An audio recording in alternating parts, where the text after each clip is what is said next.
Welcome to this video on the Zen Warrior channel. My name is Sri Sadguru Buddha Rawa Bhagwan. Today's video on the channel, we're going to talk about magic. We're going to talk about spiritual power.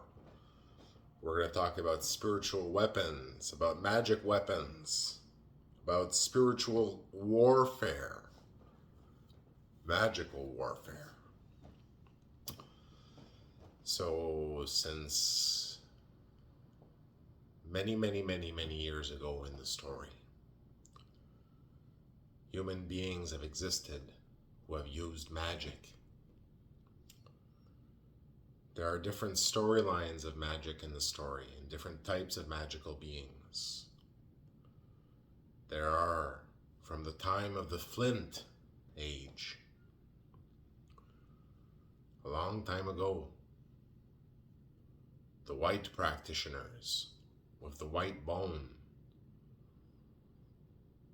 and also the dark practitioners with the dark bone.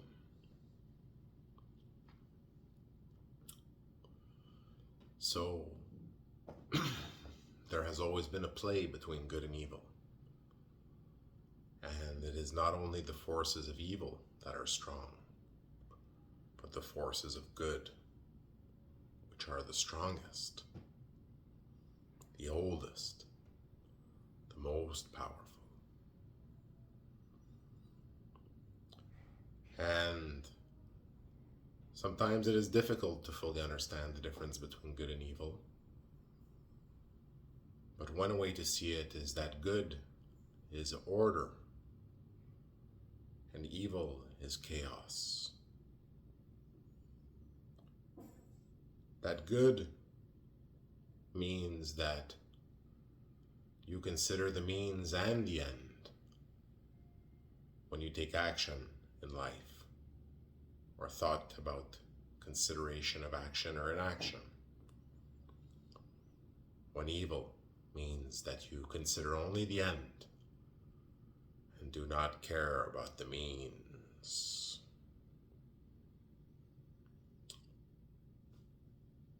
As there are objects and things of physical power, there are also things that are not physical. Take, for example, cryptocurrencies on the blockchain, which have much value and give someone power in this world, but are not physical, although they are accessed through physical objects. So there are different things that give one power in this world. Wealth, an army, weapons, nuclear weapons, vast armies, vast wealth. Also, other things, such as respect, love, devotion, faith. There are many things which can give one power. There are also spiritual powers, city powers of many different types. There are professions in the tradition of the continent of America.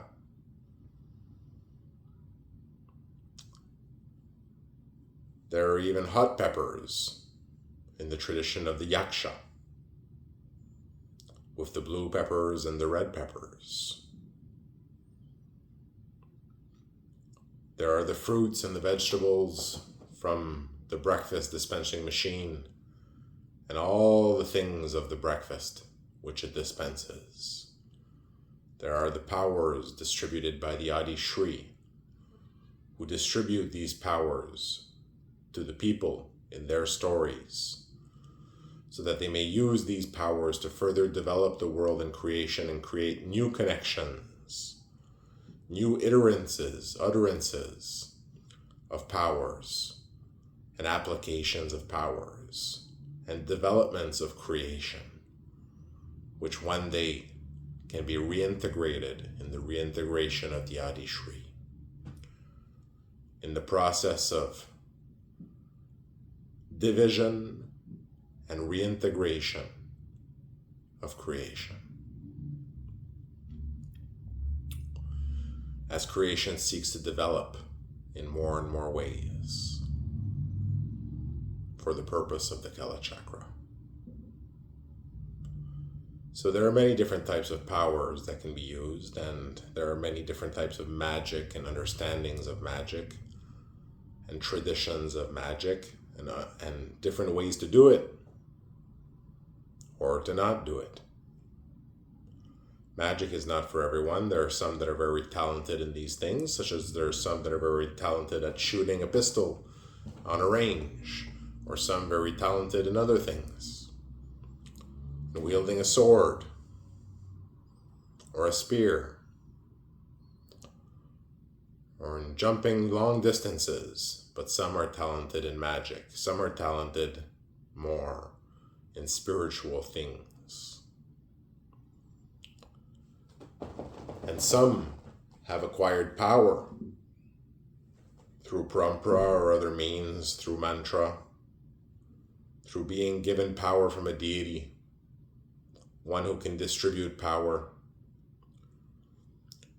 Through the city powers they have received and been granted, or even through in the beings of the armies of the end days of God. Drips of power, where some being have received 1 drip, or even 2 drips, or the legendary 3 drips of power. For those commanders of the armies of God for the end days.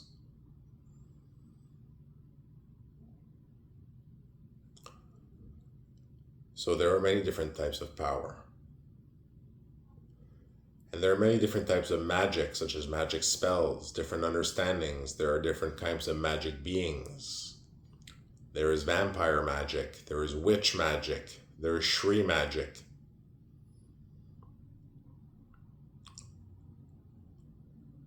There is the magic of the saints, of the divine beings, the divine magic of the gods.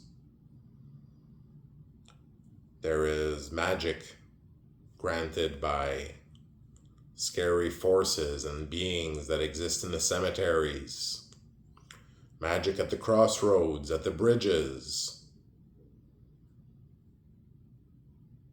Magic of the railroads and the means of transportation. All things are magical, as all things are spiritual, as all things have their physical experience in our experience.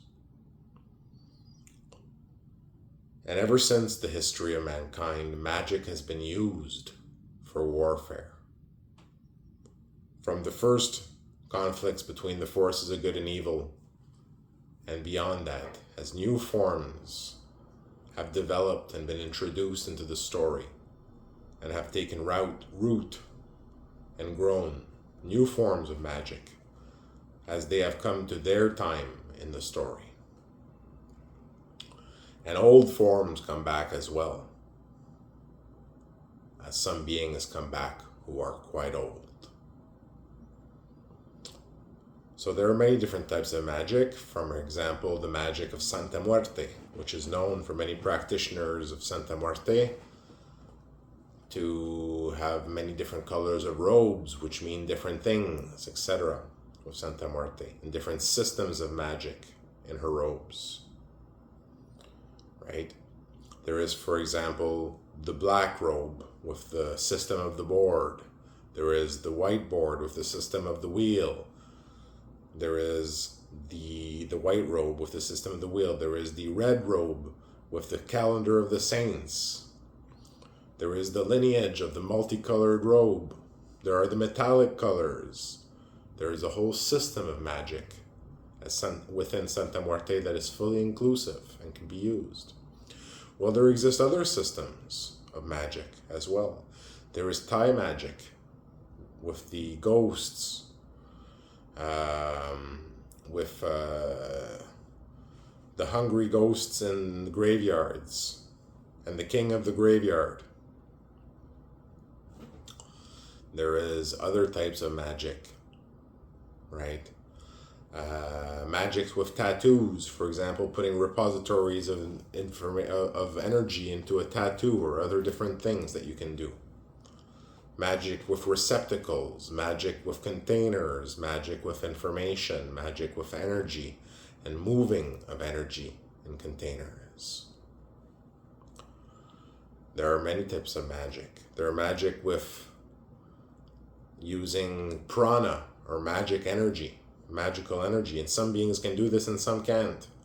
For example, concentrating magical energy into specific objects and connecting them through energy lines to people and things like that. This is magic that is often done by the witch, or weaving threads of magic, threads of energy into patterns, into wheels. There are many different types of magic. There is blood magic and the energy within that. There is modular magic, right? And modular plan magic, where you can use, for example, plans of places to do magic on those places. Many ways of connecting with magic. There are the old lineages of the land, the path of the stick, stick magic, the path of the leaf, leaf magic, the path of clay, clay magic, the path of the elements, the stormcaller, water magic, or the fire, fire magic, or earth magic. There is the power of the gods, divine powers, which can also be applied. So some go to spirits, some go to gods, and some have the power within them. For example, those who are enlightened, they don't need to go to anyone for their power, for their magic. They have the power. There is the magic of the Buddhas. There is the magic of different types, and they can be used in different ways. Some beings are limited in the magic that they can use, and some beings can use much more magic. Now, because there's magic in this world, it is always a good idea to wear an item of iron or steel on you to protect you from many of the things that can come magically to bind you or do things to you, to immobilize you, for example, to take you off your path. And iron is the most protective, Sarblo. If you wear a Sarblo Kara, for example, a bracelet like this, it protects you from a lot of types of magic. Most of the magic of most of the practitioners could throw at you, except the most powerful ones. And steel is a bit less protective, but allows you to use magic yourself, where Sarblo mutes most people's ability to use magic. The window becomes too difficult to go through. It stops them from using their magic. Not all have this limitation, but most magic practitioners will wear steel instead of wearing iron. And once upon a time, steel was rare for these people and precious. There are many types of magic. Objects can be enchanted to do certain things. Things can be materialized as well, right? There is summoning magic, where shadows, demons can be summoned. There is magic that can be done with spirits, the shamans and their magic, communicating with the spirits of the land and having them do things for them. There is coding magic, for those who are more advanced, who code directly into the system, who write into the system. There are many different forms. And since the beginning of time, magic has been used in spiritual conflicts or in physical conflicts, as the spiritual or magic practitioners have supported the troops, is a way of saying it. And most troops do not want to go into battle without their magic caster to support them. Their divine representative, or however what he is. If he's a sorcerer, okay. If he's a Shri, okay. If she's a witch, okay. But they want the support of their magic practitioners, for they are extremely powerful on the battlefield of time and space and the stories. So magic practitioners are known as extremely valuable to armies, to people, to nations. And the more powerful the practitioner, the more valuable. For the practitioners protect the land. There are also dark practitioners, and the dark practitioners do not protect the land. They do the opposite, right? They are of chaos, of dark forces, where there are the practitioners of the light, which are the gods of the Dharma, from way back, even from the age of flint and stone. So there are many forms of magic. There are forms of divination, where one can divine the future and see the future. There are forms of magic where one can change the present or the future. There are domination magics, there are illusion magics, alteration magics. There are many types of magic. There are even necromancer types of magic as well. All of these exist. Magic can be put into magical items as well, as these can be enchanted by magical practitioners or divine beings to make them have protections. And yes, these items can be sold to other people if they are programmed in these ways, and can be kept as heirlooms in families, as magical items of protection. So magic practitioners do exist, and they do their magic, right? And there are many different perspectives on this. Some people are scared of this, worried about this, but everybody has a little bit the potential for magic, but some people have much more facility with it than others. So you have different levels of magic practitioners, up to, for example, the levels of the Grand Wizards, or up to the levels, for example, of the Archmages, or the High Archmage, right? So there are many different levels of development as a magic practitioner. And as a programmer as well, as there are different levels of the gods, who are programmers of reality. And the hats that they wear, similar to hackers in our world, white hats, red hats, black hats, and their story as gods of the system. So there are many different types of magic, and the city powers, different fruits, different things, nuts, bread, meats with the breakfast, all the different types of fruits, how many toasts of bread, well toasted. All of these things give different types of city powers to the practitioner. And these are granted by the Adi Shri and by the beings that he empowers to sponsor for city powers. So there are many powers and many spiritual beings and magical practitioners in this world.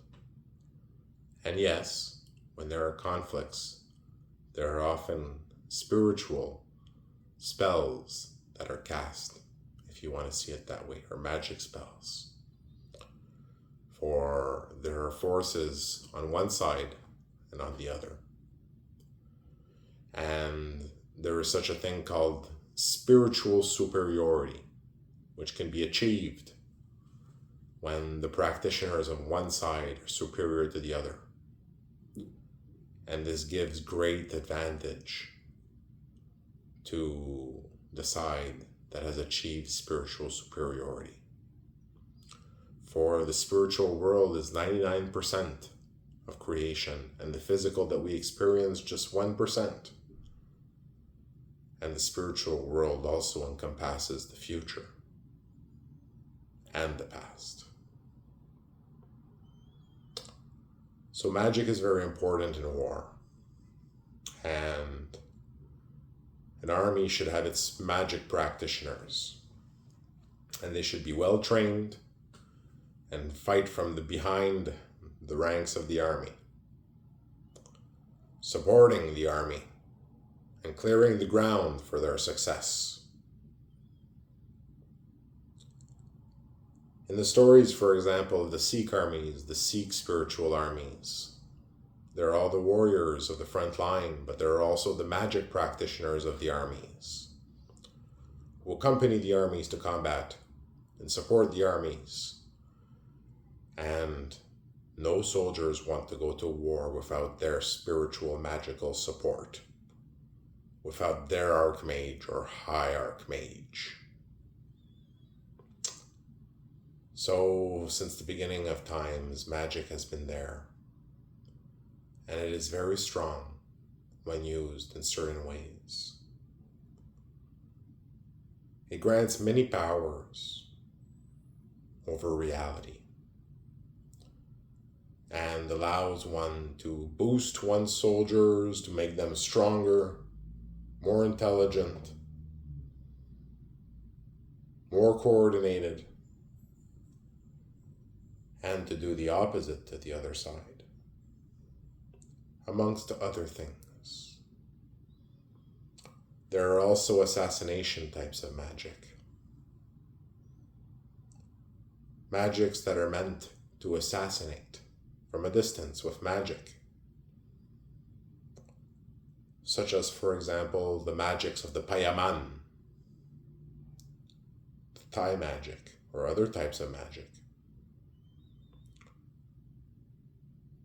So there are spiritual lineage of magic assassins, and these have been employed by courts in the past in our history, and also have devastated some. So magic is a force to be reckoned with. And as it is important for a nation to be strong physically and financially and militarily, it is important for a nation to be strong spiritually. For one follows the other and does not leave the other behind.